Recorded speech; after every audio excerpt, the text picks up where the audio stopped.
नमस्कार दोस्तों, ओम दिव्य ज्ञान में आप सभी का स्वागत है। आशा करती हूँ कि आप सभी कुशल मंगल होंगे। महाशिवरात्रि, भोलेनाथ का दिन। इस दिन महाशिवरात्रि के दिन हुई थी माँ पार्वती और भोलेनाथ की शादी। महाशिवरात्रि का दिन फाल्गुन माह में आता है। यह दिन अत्यंत शुभ होता है और बहुत ही फलदायी होता है।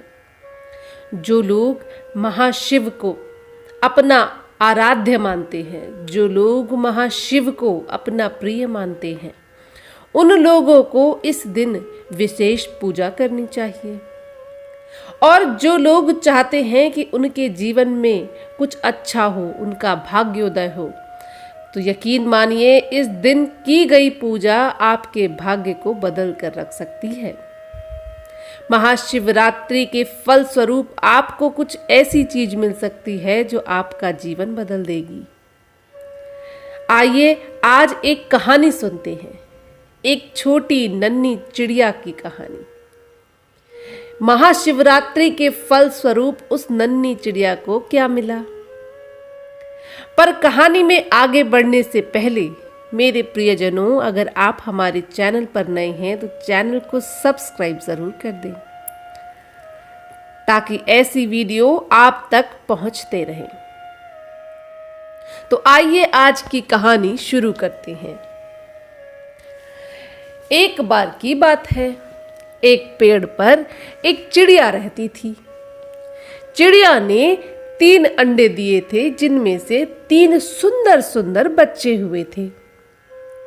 चिड़ा दिन भर अपने बच्चों के लिए खाना ढूंढता, पर क्योंकि चिड़ा अकेले 3 बच्चों का पेट नहीं भर पाता, तो चिड़िया ने भी दाना ढूंढने का काम शुरू करा। अब अपने बच्चों को यूं घोंसले में अकेला छोड़कर चिड़िया बहुत दूर न जा पाती। तो चिड़िया सोचती कि आस पास कोई ऐसा घर मिल जाए जहां से उसे दाना मिल जाए। अपने बच्चों को यूं भूखा देख चिड़िया का मन पसीज जाता। चिड़ा बहुत मेहनत करता पर अपने बच्चों का पेट पूरा ना भर पाता। चिड़िया प्रभु से प्रार्थना करती कि हे प्रभु, कुछ ऐसा कर कि मेरे बच्चे भूखे ना सोएं। चिड़िया अपने आसपास के घरों में जा जाकर देखती कि कहां से उसे खाना मिल जाए। जिस जगह चिड़िया का पेड़ था उससे कुछ ही दूरी पर एक जोड़ा रहता था, एक पति एक पत्नी। यूं तो कहने के लिए उनके पास धन धान्य था, पर हर रोज उस सेठ की पत्नी दुखी रहती क्योंकि उन्हें कोई संतान नहीं थी। इतना धन धान्य होने के बावजूद भी उसकी पत्नी कहती कि सुनो मेरे प्रियवर, कि हम इस धन धान्य का क्या करेंगे? हमारे तो कोई संतान हो ही नहीं रही है।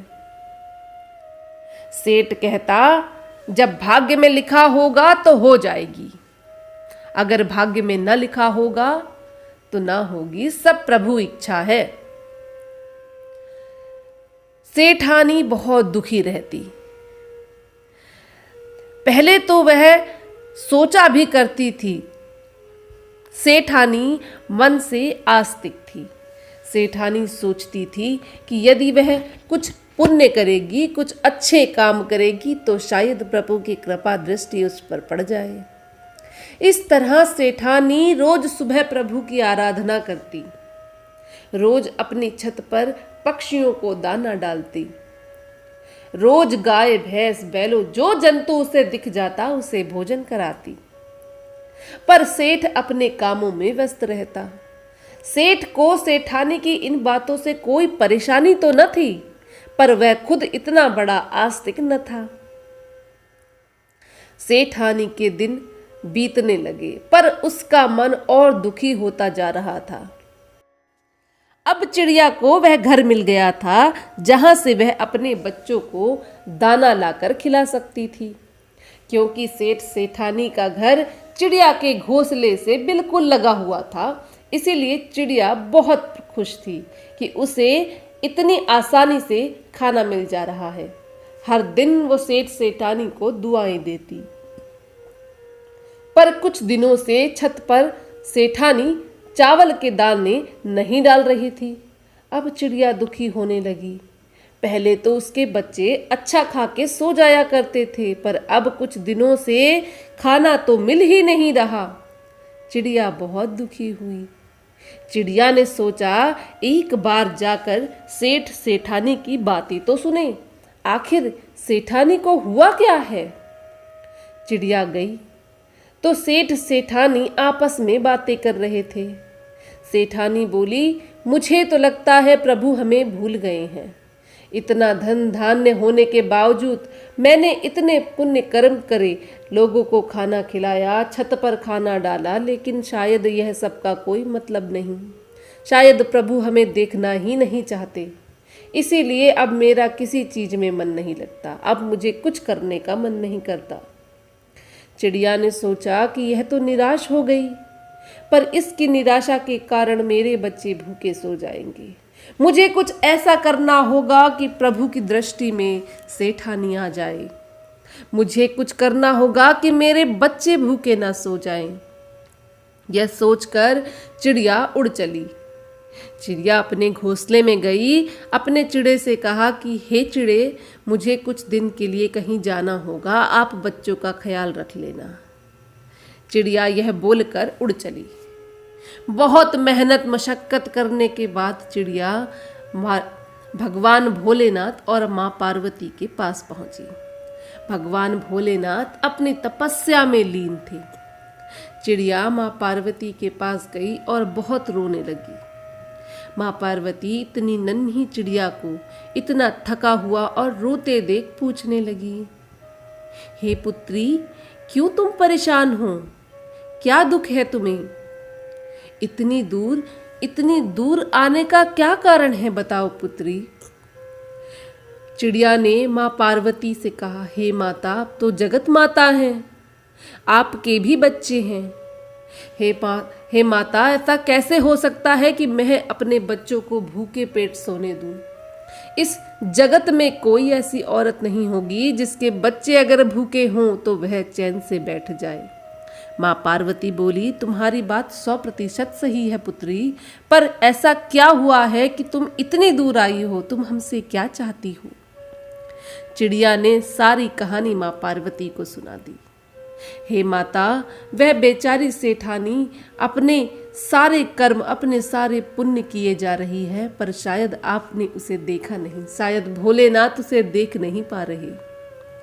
माँ पार्वती बोली, चलो हम भगवान भोलेनाथ से प्रार्थना करते हैं कि वह उस सेठानी को देखें।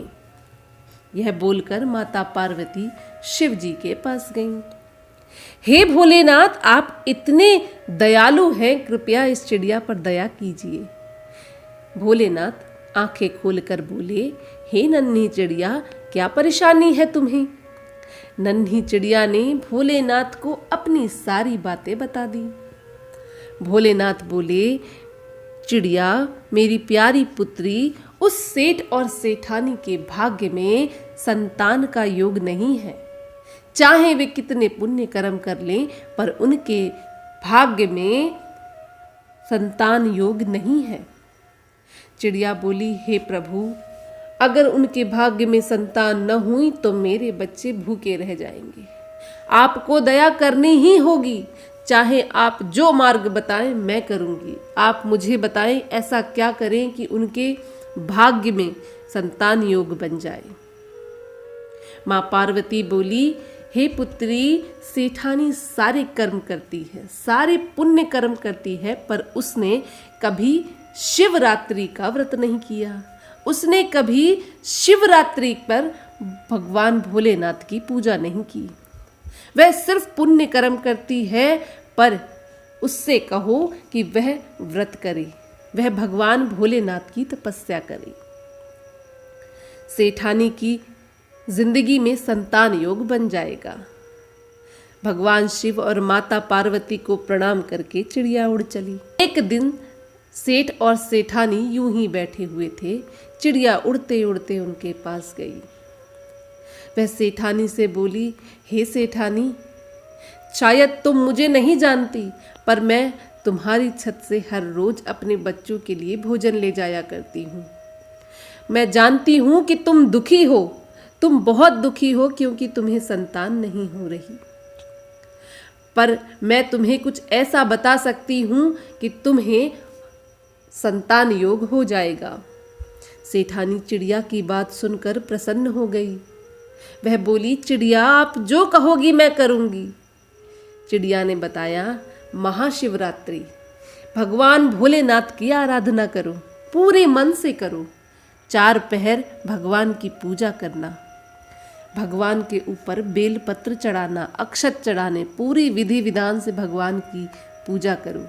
भगवान तुम्हारा कल्याण करेंगे। सेठानी बोली, मैं तो कर लूंगी, पर सेठ को कैसे मनाऊं?